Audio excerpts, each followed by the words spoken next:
Hey everyone, I thought that I would go into more in depth about this book, given that I just posted that ritual that I did in Leakin Park to Lord Mott,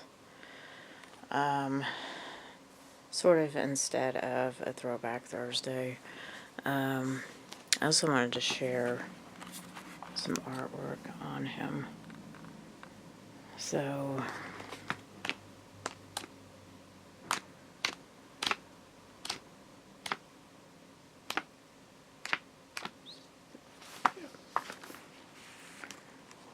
he's eating ball there.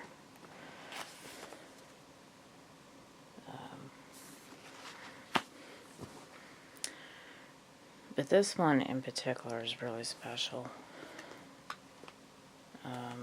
Let's start with this one though. So,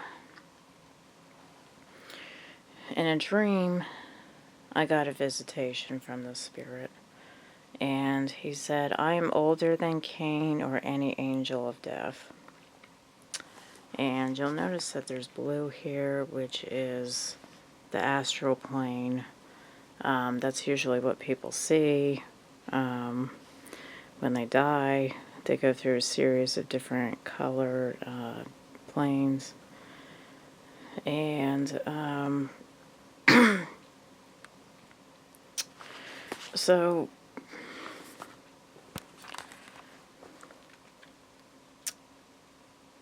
this spirit is really powerful. He can direct a lot of change in your life.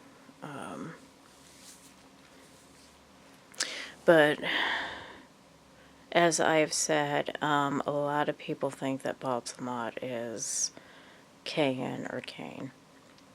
Obviously, that's incorrect. I think that's why I got that visitation. But the crazy thing is, living in Baltimore, I honestly believe that this city is, I was made to live here, basically, to experience Baltimore, or Lord Mott. Our football team is known as the Ravens here. I mean, it doesn't get any more explicit than that. If you live in Baltimore, it's like you're living in a Rip Zarek show of the club off. So, this is based off of Francisco Goya's, like, one of his final art pieces before he died. He had a disease where he was going blind and deaf. And you'll notice that, like, he used similar colors for the astral plane here. When I saw this, I was like, he saw the very same thing that I saw. And you got some figures that are like, I don't know if they're dead people or what. Obviously, you got the raven here. And then I think that's also him.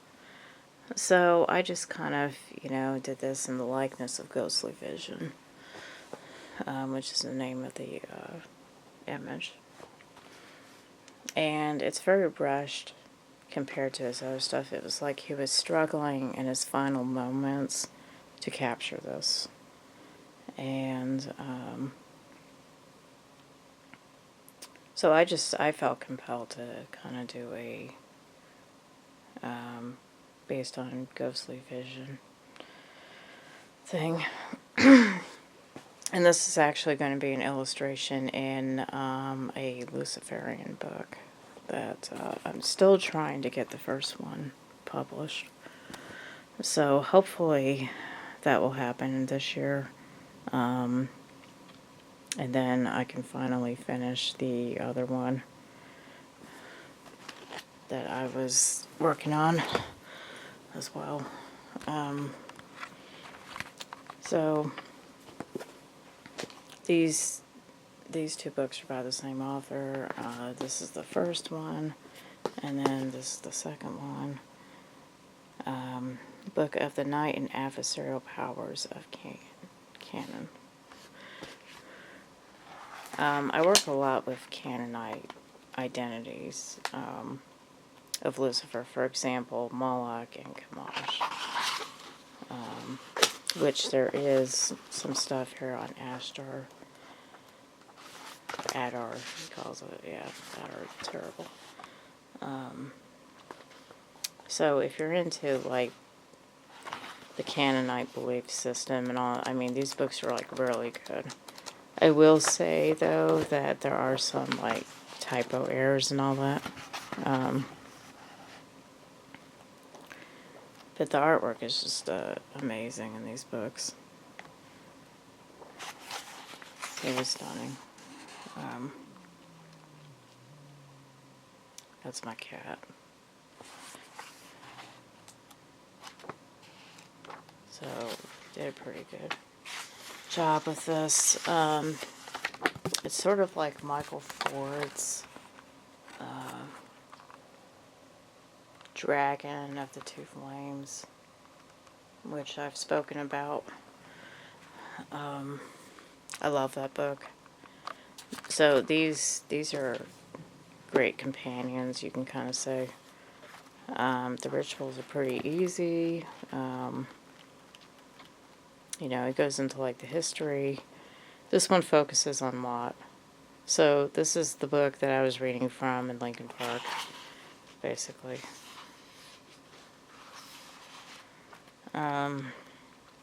It goes into the Baal cycle, where Baal goes to meet Mott and is devoured. Baal later became Beelzebub, you know, and Belphegor. Belphegor means Baal of Peor. Basically, it's a, you know, version of him.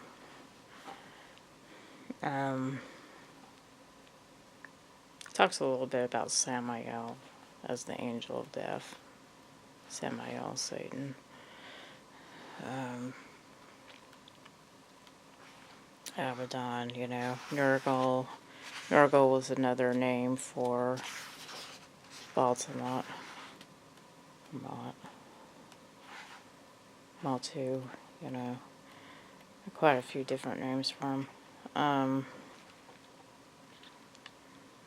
So, that's actually destroyed now. I believe ISIS destroyed the Temple of Baal. That's like his likeness of it. The author, he does a lot of this computer art. So here's Mott devouring a very weak Baal here.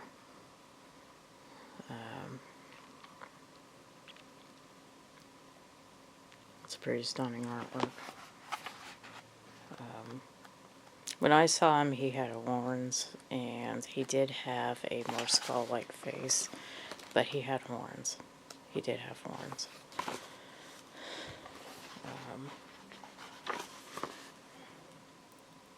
So, like, there's a great depiction of him there. That's like the standard Grim Reaper depiction of him. You know, now you got the ravens here. Ravens of dispersion.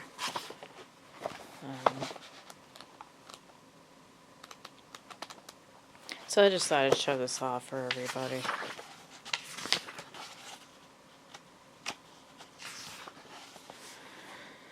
So there's something interesting about this symbol. This symbol is actually in a movie from the 80s called Spellbinder. This very same symbol here. It's basically about Satanists. It's a really good movie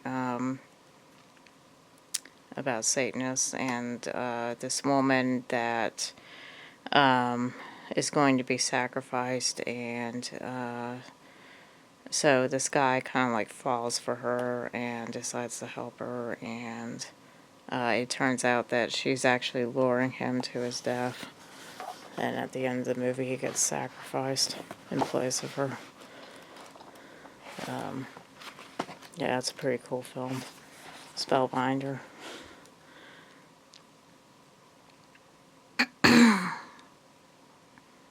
Yeah, that's another great sigil.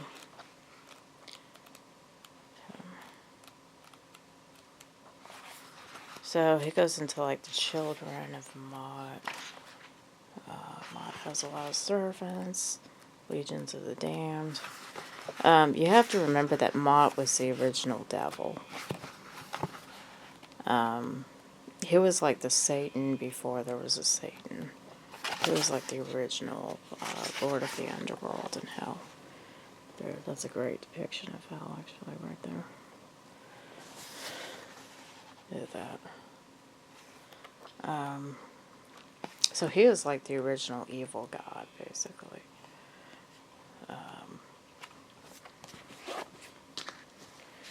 And this one I really liked. I actually got this one first. Probably because it has that Lucifer form in it. But yeah. Devouring Sons of Mott.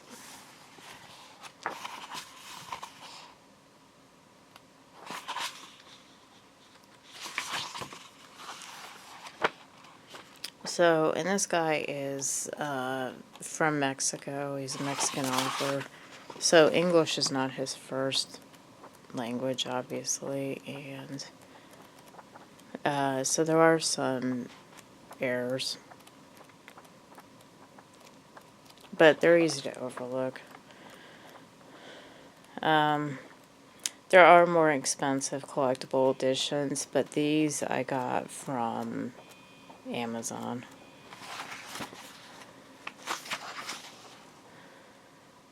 So these are gonna be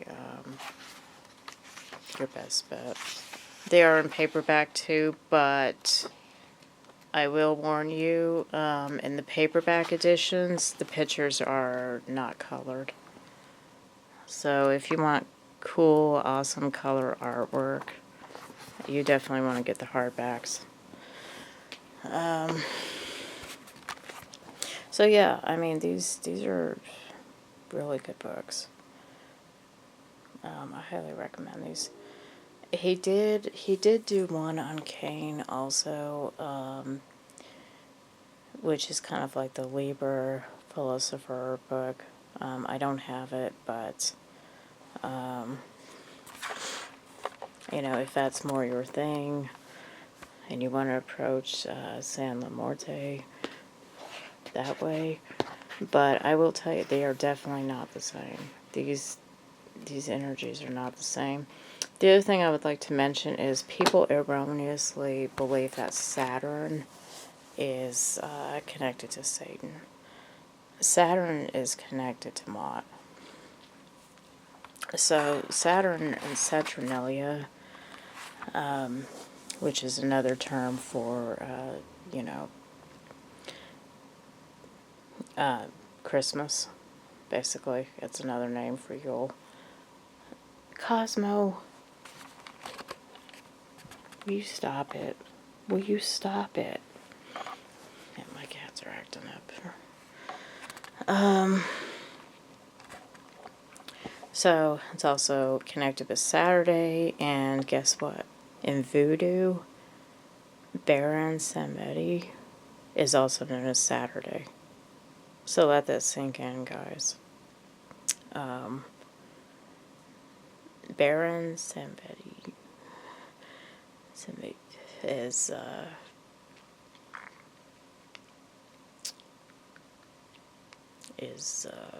Saturday. Saturday, Saturn, yeah. So, yeah. So these are all forms of Mott. They're all connected with Mott. A lot of people think that Saturn's Lucifer. Lucifer is connected to Venus. Samael is connected to Mars. Okay, Satan is Mars. Because Samael is actually his name. Because Satan's a title. So, yeah. These people that are on the left-hand path, they absolutely have to get this shit right. I mean, you gotta get your deities right. You gotta get them aligned with the right days. And all that. So, this guy, yeah. I mean, he's Saturn, and it makes sense because Saturn is Chronos, right? Time. So, in Greek mythology, Chronos devoured the other gods. He was a Titan, which is much older than what we call gods. So he devoured them, and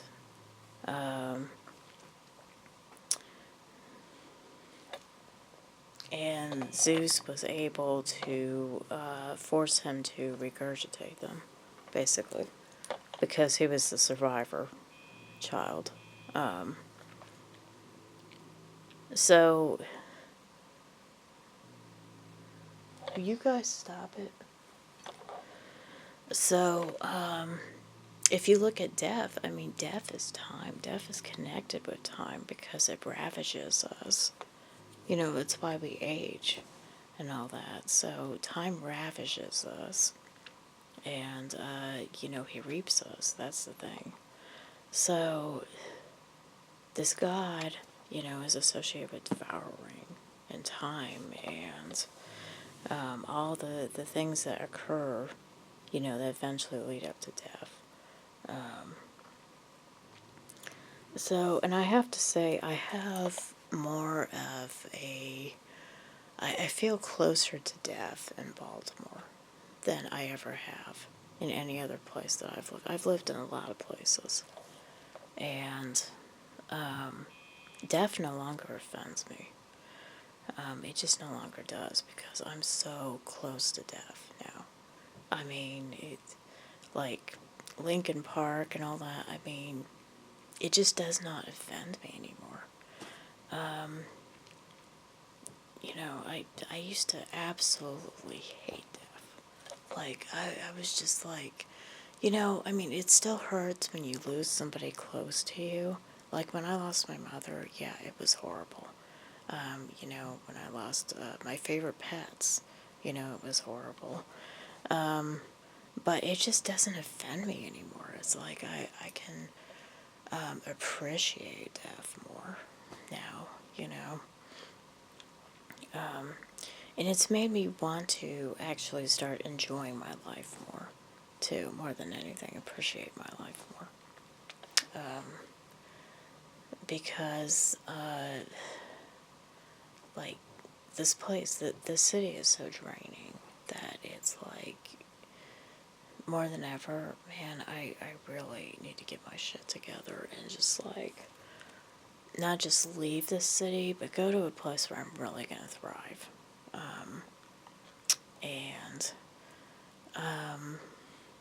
Maryland's just not doing it for me. I mean, I'm really seriously thinking about New Orleans.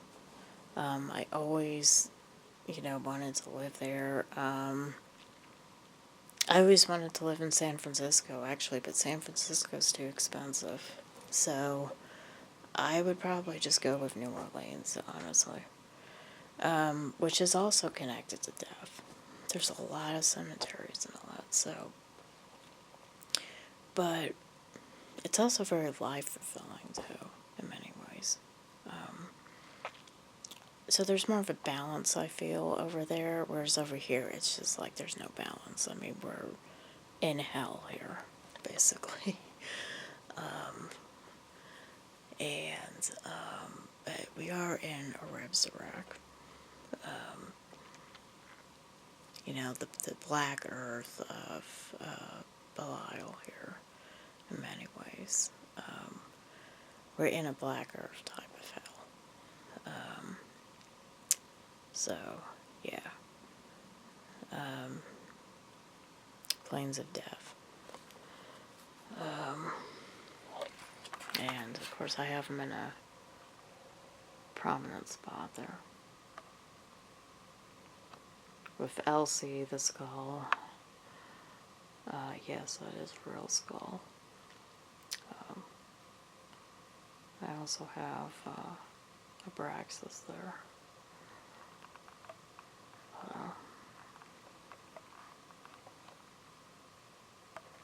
So, yeah. I mean,